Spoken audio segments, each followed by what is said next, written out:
I got that animal ambition. I got that animal ambition. I got that. What's up, y'all? Smoak here. What's good? I'm recording this on a Sunday. Elimination Chamber was yesterday. It was a good event. Again, to me, at least, it was nothing special. Drew McIntyre came out victorious. In hindsight, it did look the obvious choice. LA Knight, I knew, and I really did knew he was going to get attacked by AJ Styles. That was obvious. I don't care if the match wasn't Australian. I was surprised LA Knight won his qualifying match on SmackDown when AJ Styles lost before that. That was like, yeah, something's gonna happen there.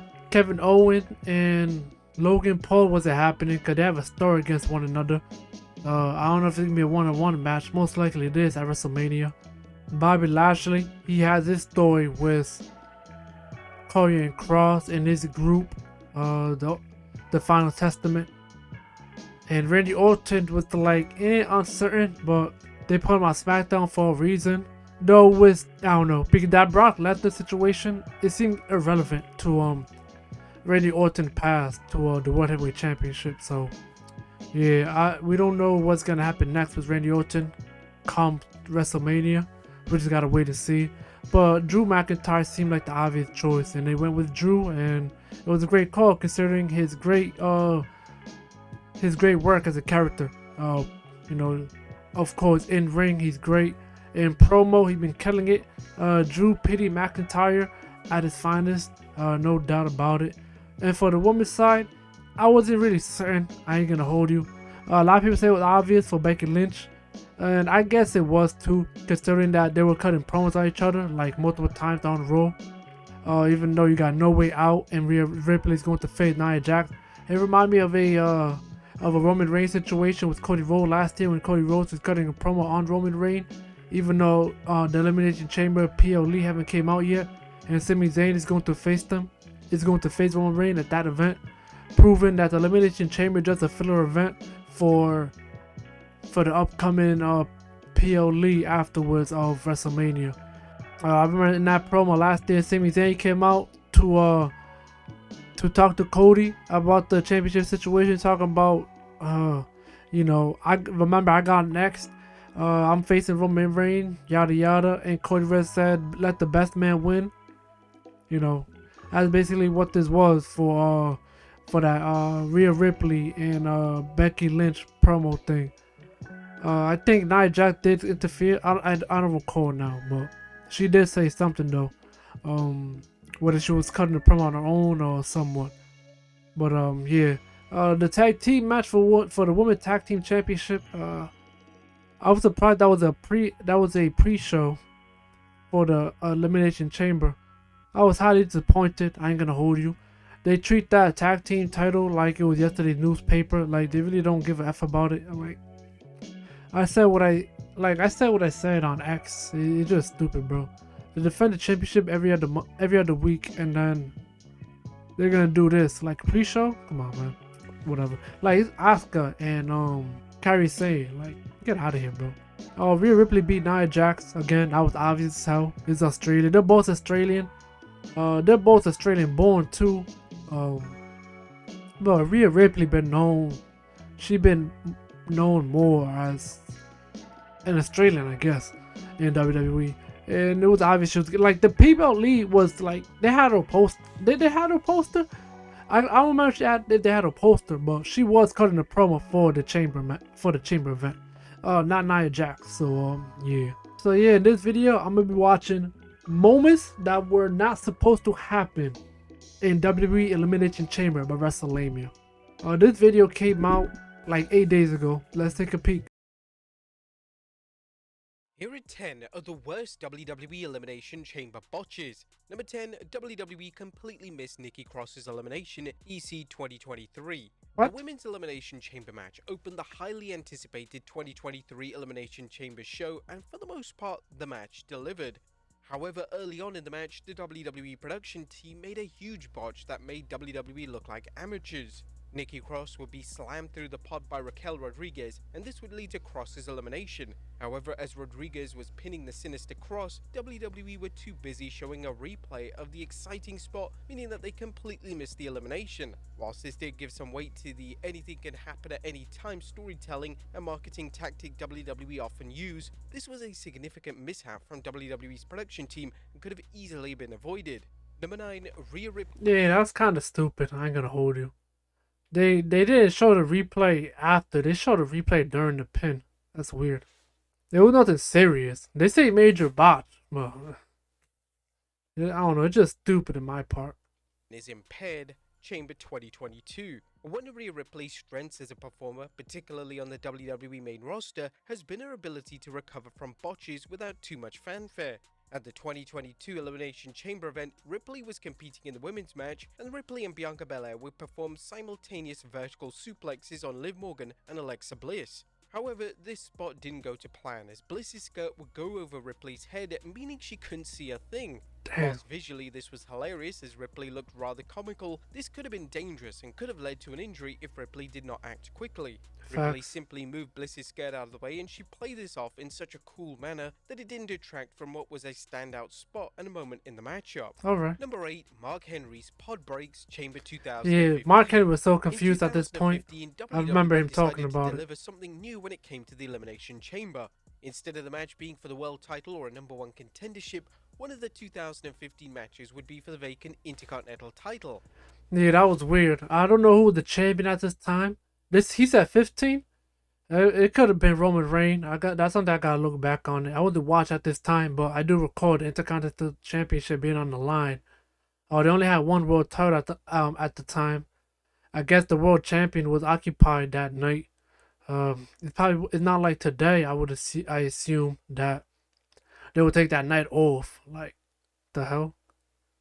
The only world champion. You're gonna take the night off? Like, an event like this? Intercontinental champion? And I know it was in that area, like that 3-year span in particular, when there was only one belt, having two brands that know that the Intercontinental champion was being put emphasis on the stepping stone. Because it's the stepping stone regardless, right, to the world title, but they put more emphasis that year, them years. Unfortunately, whilst this was a welcome booking move, virtually everything went wrong in the match, and the match isn't exactly considered to be an Elimination Chamber classic. The match was sent into turmoil when Mark Henry's pod broke, and this meant that Henry was forced to enter the match way earlier than intended. The nature of the chamber match means that most spots and timings are planned out way in advance, yet this sent everyone into the match into a panic as they didn't know what to do. It was obvious watching as a viewer that the match had completely fallen apart. As for the portion of the match, the competitors were just standing there seemingly waiting for instructions. Number 7, Kane enters. Yeah, because I think Mark was standing there for like a minute or something. And he was like, damn, should I go in or should I not? Like, what's going on? He must have heard the ref cue and then just like went in to do his thing. That is an annoying process though when things doesn't go as planned. Like a Royal Rumble or whatever. But I think Royal Rumble is easier than let's say Elimination Chamber, possibly.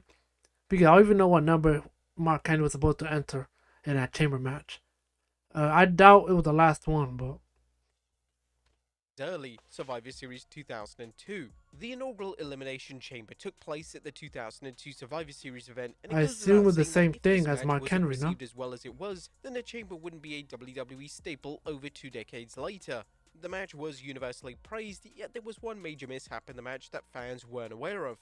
Everyone in the match was at the top of their game, and they managed to continue as if nothing went wrong. During an interview with ESPN, Chris Jericho, who was featured in the match, stated that they were forced to call the match on the fly when the botch happened. They opened the wrong door. They opened the door for Kane to come out rather than Shawn Michaels. Yeah, So similar all of the situation. stuff that we had come up with in the back, and all this effort and time we'd basically wasted, thrown out the window. We had to call it all on the fly. that's annoying. Number 6, Brock Lesnar goes off script. Elimination Chamber 2022. The sight of Brock Lesnar causing bedlam in the 2002 Elimination Chamber was truly a sight to behold. Whilst incredible to see, a mixture of production errors as well as the event itself running low on time forced Lesnar to go off script in the most insane manner imaginable. When the next person in the match was revealed to be Bobby Lashley, he had already been taken out of the match due to a prior injury. Obviously, nobody was expecting WWE to act like Lashley could still enter the match, and Lesnar seemingly picked up on the fan response to this production blunder, as Lesnar decided to smash his way through his own pod and enter the match. According to Dave Damn. Meltzer, the Wrestling Observer, Lesnar knew he needed to act, and that's why he forcibly entered the chamber. At the 9:20 mark of the match, the idea was that Lashley's pod would be open since it was his time, but he wasn't there. Lesnar obviously knew Lashley was going to be taken out and not in the match, but he didn't know they were going to signal for Lashley's pod to open and it not be Lesnar's, as he figured he was next. He also knew that they were running low on time. Number 5. Tess eliminates Hardcore Holly December to Dismember 2006. WWE's reimagining of the ECW brand was realized with an infamous pay-per-view in late 2006 known as December to Dismember. This show was evidence that WWE had no idea what made the original ECW product so special and so unique, and the backlash to the event was I mean, Paul Heyman was right there, you know. He could have said a lot of things, probably said a lot of things, but Vince didn't care, just went his own separate way of, you know, of his version of ECW. Like, it was crazy, man. It was crazy. And I don't know, ECW, like, because it wasn't even PG at that point. It was still TV-14, but ECW was on a whole different scale. You know, Vince wasn't going to allow that. It you know, FTC regulations and then some. Like, it's crazy. so overwhelmingly negative that the blame unfairly fell on Paul Heyman, as he was outright fired by WWE. The pay-per-view itself was headlined by a lackluster I thought he quit. Extreme Elimination Chamber match, and the match had a weird botch and it occurred during the elimination of Hardcore Holly. Tess would hit a trademark big boot on Holly, and for whatever reason, Holly didn't bother to kick out. As this was a scripted elimination, the referee ignored Holly's lack of a kick out and declared that Holly had been eliminated, to the utter confusion of the fans. Number 4, Kalisto's foot gets stuck in Chamber 2015. WWE were rather ambitious in 2015 when they decided to book an Elimination Chamber match for the tag titles. A standard chamber match can be rather frantic, and doubling the names involved had potential for disaster. Yeah, I Whilst know they the did that like multiple 2015 times tag now. title That tag chamber team match did elimination feature some chamber. bright spots, there were numerous terrifying botches that highlighted the dangers of a chamber matchup. When Kalisto climbed to the top of the chamber pod, the New Day pulled his foot through. This was planned, however what wasn't planned was Kalisto legitimately getting his foot stuck. Kalisto spent a long time trying to free himself, and the WWE production team actively tried to cut away in order for him to have as much time as possible to free himself. Thankfully, after numerous attempts, the former US champion managed to free himself and he was able to complete his thrilling spots as planned. Number 3, The Undertaker falls through the door, No Way Out 2008. Damn. Throughout his career, The Undertaker hasn't had much luck when it comes to the Elimination Chamber. In 2010, he suffered substantial burns during his entrance, and 2 years prior, the dead man fell through the chamber door. The latter botch occurred at the 2008 No Way Out pay-per-view, and it took place when the dead man sold a headbutt from Big Daddy V. The Undertaker would fall backwards, and he was planning on falling against the chamber door to sell the impact. Yeah, I think I but remember for some that. reason, the chamber door wasn't locked, and this meant that Undertaker fell through it. This was a reckless error on WWE's part, and The Undertaker even stumbled down the steel steps on his way out of the door, so it was lucky that one of WWE's top performers wasn't injured yet again due to WWE's negligence. Yeah, that's ridiculous. And this was like 2 years prior of that, when he got burned. But yeah, he could have broke his neck, his arm, something. He could have broke. And then that WrestleMania match against Edge would have never happened if he was injured too severely from the accident.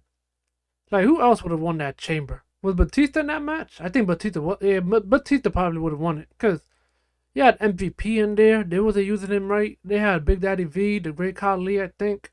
You know, only him and Batista were like the two favorites to win that match.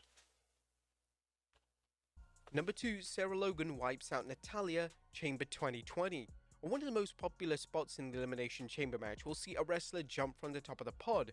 This is made safe due to numerous wrestlers catching the wrestler in question, yet from time to time this can go wrong, and this was most definitely the case with the 2020 Women's Chamber. When Sarah Logan jumped from the pot with a crossbody, she was caught by Ruby Riott and Natalya. Whilst it looked fine at first, it quickly dawned on everyone that the spot was botched, and Logan's knee had hit Natalya in the face. Damn. In essence, this meant that Logan had performed a diving knee on Natalya, Woo! and it was evident based on Natalya's facial expressions that she was in total agony. And yo, they're lucky that, especially Natalya, lucky that the outside is padded now because, bruh, before that, it was just straight chains.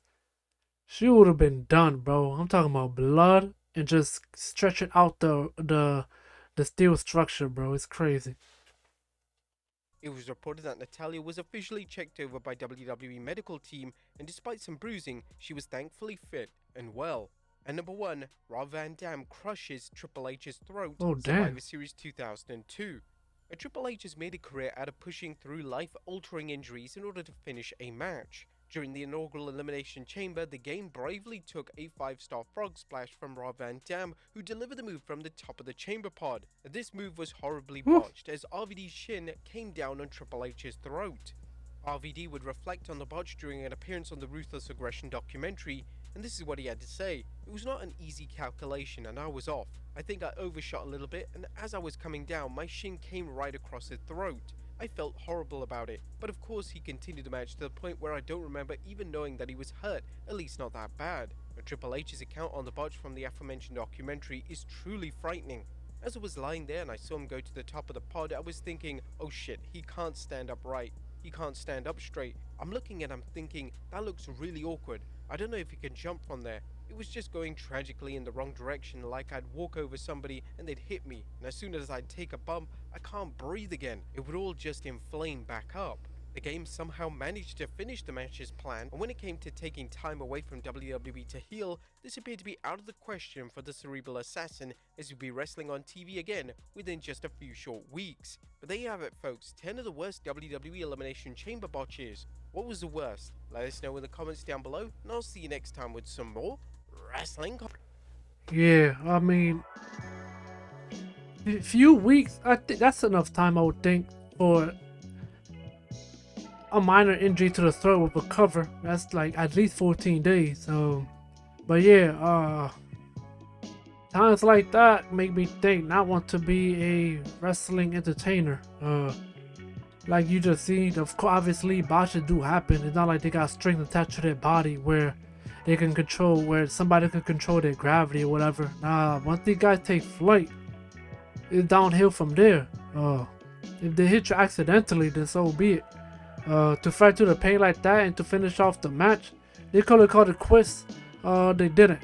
Like Rob Van Dam said, he didn't notice that he was in pain that much.